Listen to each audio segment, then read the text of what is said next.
Um dos panos de linho que tem chamado muita atenção dos católicos, principalmente, ou da cristandade em geral, é o Santo Sudário. Mas eu fico pensando, será que o rosto estampado e o corpo no Santo Sudário de Turim é do Senhor Jesus Cristo ou de outra pessoa? Muitos falam, muitos pesquisadores falam que pode ser de Jacques de Molay, ou Jacques de Molay. Jacques de Molay, vamos ver quem foi esse homem. Depois de diversas análises afirmaram que o tecido do sudário tem origem medieval, mais precisamente do século XIII ou XIV, a crença em Jesus deitado após a morte e antes de ressuscitar ficou ainda mais difícil de ser comprovado. Vamos ver por quê.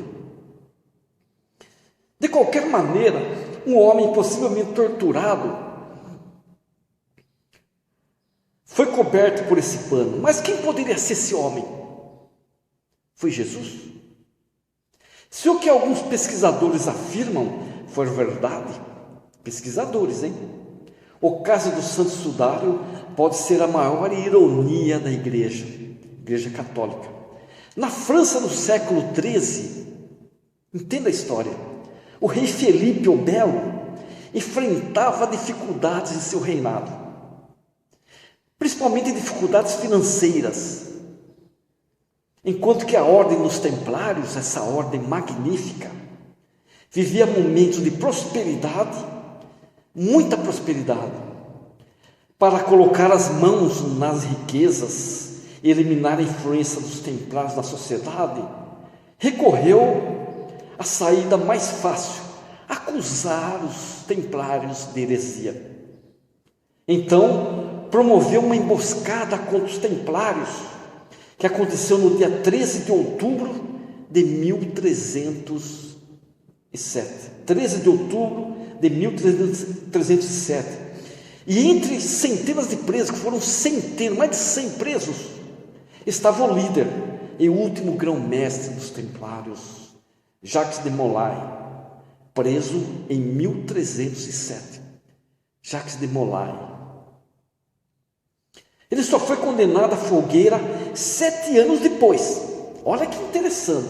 E durante esse tempo, sabe-se que foi submetido a uma série de torturas aplicadas pelos inquisidores, os inquisidores da Santa e famigerada Santa Inquisição.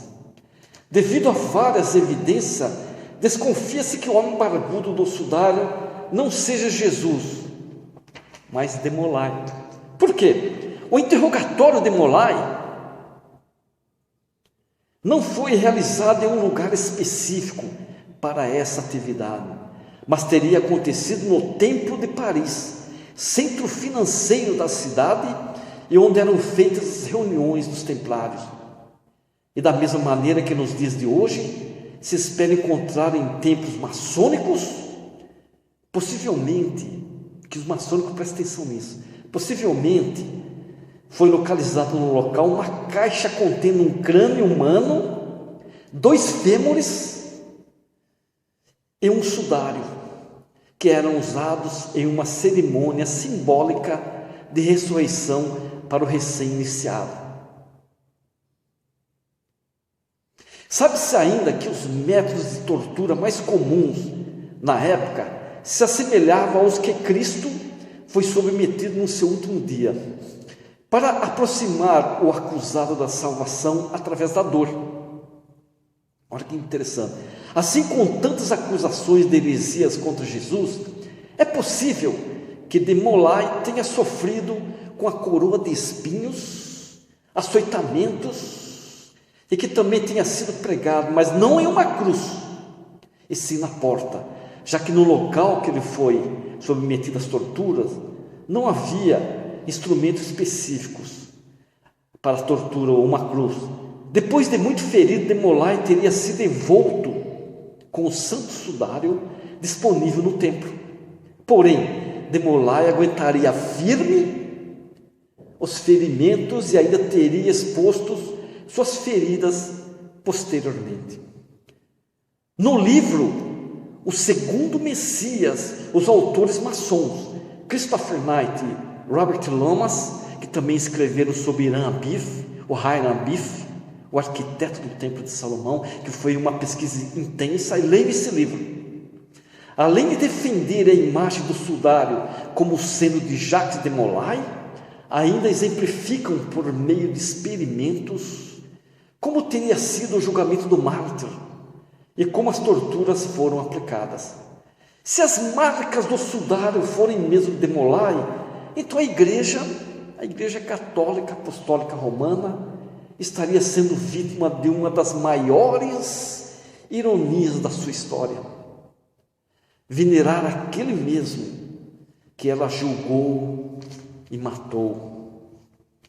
Que interessante. Será que o sudário está estampado o rosto e o corpo de Jacques de Molay, o último grão-mestre dos templários, ou de Jesus? Que vocês julguem.